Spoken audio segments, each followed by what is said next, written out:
Na história, existem diversos comentários a respeito do nome de Deus.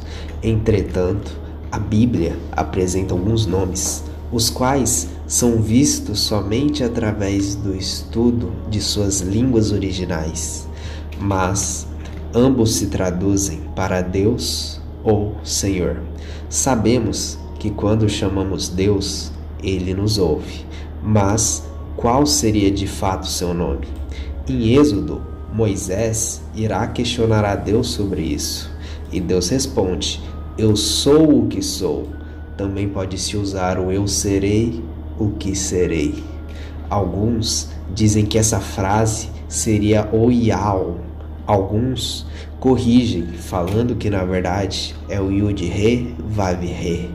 Outros buscam explicar embasando historicamente, mostrando que na verdade aquele texto foi escrito em aramaico e não em hebraico. Mas, afinal, quem está certo? Vem comigo que eu te explicarei o que você precisa aprender a respeito deste assunto. Você tem interesse em aprender mais sobre as Escrituras? Eu te apresento o curso de Teologia Sistemática, onde você estudará diversos conteúdos como Bibliologia, Teontologia e Cristologia, e diversos outros temas bíblicos. Curso online, estude onde e quando você quiser. Link na descrição e vamos para o vídeo. O nome Yao parte de uma teoria bastante estranha, a qual é bem relativa. Seus participantes falam sempre coisas diferentes uns dos outros. Alguns dizem que somente Yao é correto, apontando como se fosse um hebraico antigo. Eles falam que o Yud-Rei Vav-Rei é uma deturpação e que suas estruturalizações, como Yahvé e Yehová, são adulterações. Esses mesmos dizem que não podemos chamar Deus de Deus, porque falam que esse nome aponta a Zeus, e seria a mesma coisa de estar o chamando. Esses, inclusive, vão além, misturam o nome do próprio Messias, que é Jesus, com essas falácias deles. Falam que Jesus, em hebraico, é Yahshua, e que o nome, em português, Jesus, se refere a porco e vem do latim. Outros tentam fingir ser arqueólogos, pegando manuscritos antigos e circulando como se aparecesse escrito Yao. Outra teoria seria referente à escrita do Pentateuco, onde apontam que Moisés escreveu em aramaico, pois no período de Moisés, historicamente, é impossível Israel ter tido contato com a língua hebraica, onde partem do princípio. Abraão habitava em Ur dos Caldeus, onde a fala era o acadiano. Depois, ele irá descer a Harã, onde se falava o aramaico. O próprio nome se refere à língua. E após, ele vai descer para Canaã, após a morte de seu pai Terá, como narra Gênesis no capítulo 11. E o relacionamento de seus filhos. Isaac se casa com Rebeca, a qual era uma mulher arameia. Jacó se casa com Lia e Raquel, as quais ambas eram arameias também. Através disso, vemos que a língua aramaica se multiplicou em sua descendência, e como consequência, ela caminhou até Israel, no Egito. Até o período de Moisés, é impossível Israel ter tido contato com a língua hebraica e adotado ela como uma língua principal. Nesse período, biblicamente, não existe tal referência a esse acontecimento. E através disso, ligam que o Pentateuco foi escrito originalmente em aramaico por Moisés e após foi traduzido para o hebraico pelos copistas. Ou seja, o nome original de Deus deveria ser em aramaico e não em hebraico, pois são línguas distintas. Uma, que é o aramaico, é uma língua semítica. O hebraico já é uma língua afroasiática, cananita, derivada do fenício.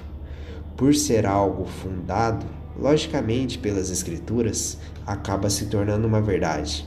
Afinal, essa teoria tem um embasamento bíblico. Mas, quando retornamos e focamos ao hebraico e analisamos muito bem a respeito do Ial, vemos que é uma deturpação da própria língua hebraica. Dizem que Ial é o primeiro nome do Eterno, sendo que o hebraico paleo, ou seja, o hebraico antigo, não possuía vogais, somente consoantes.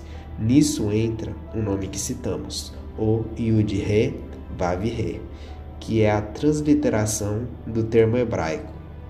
Ou seja, são as consoantes que representam essas letras através do alfabeto latino.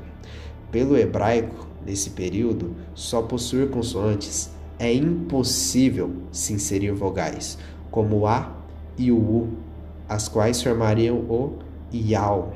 E, para formar essa palavra, teria que excluir o Re e o Vav, pois Ial não possui H, nem W ou V no meio, o que demonstra que esse nome é uma deturpação da escrita hebraica. Quem defende essa ideia pegam escritos que aparecem o Yud-He, Vav-He de forma antiga e escrevem como se fosse o Ial, sendo que é impossível representar essas duas vogais nesses escritos. Quando falarem Ial para vocês, falem: posso te perguntar algo sobre? Vão falar sim, como se soubessem do que estão falando. Aí mostrem o tetragrama e diga: aonde tem a vogal A e U nessa palavra? Eles mesmos já irão se confundir automaticamente. As vogais foram inseridas na escrita do hebraico após a influência dos maçoretas, que são chamados os próprios símbolos de símbolos maçoréticos, e não existiam nesse período antigo. Esses símbolos começaram a partir do século 6 d.C. Ial nunca foi o nome de Deus, nem foi usado quando os judeus falavam hebraico.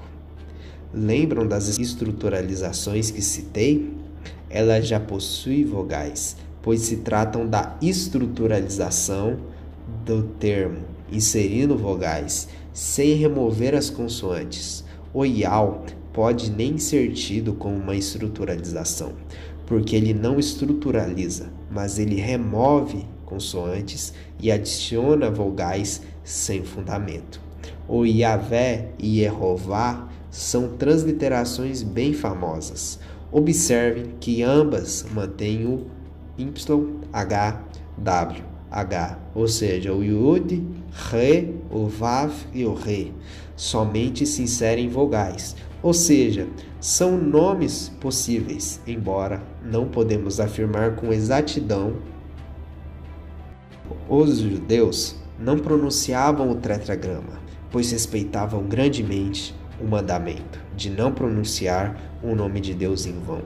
Com isso, só falavam o Adonai em seu lugar, em hebraico, após o período dos juízes. E anterior, após de Moisés até os juízes e após a influência babilônica, usavam o Maruá em aramaico, pois ambos se referem a Senhor.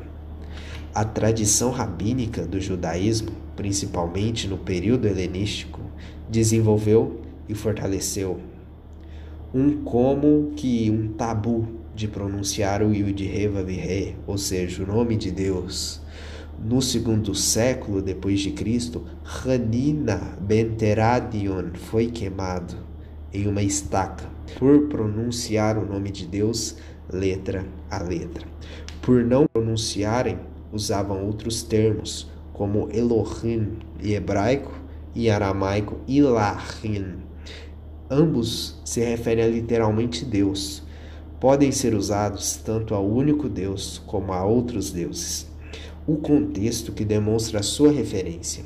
A mesma coisa se repete no grego com o termo theos e em português com Deus. Os judeus também o chamavam de Altíssimo, o Senhor dos Exércitos, entre outros títulos equivalentes a Deus. Deus conhece todas as línguas. Ele não vai deixar de te ouvir por você falar outra língua. Fica um questionamento em ar. Como essas teorias, como o nome Yao, estão ganhando uma visão tão grande? Será que estão fazendo o quê? Cada vez mais agregando seguidores para um pensamento ao qual não possui lógica linguística nem algum embasamento.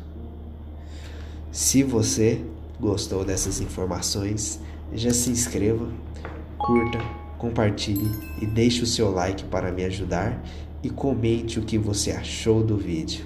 Deus abençoe.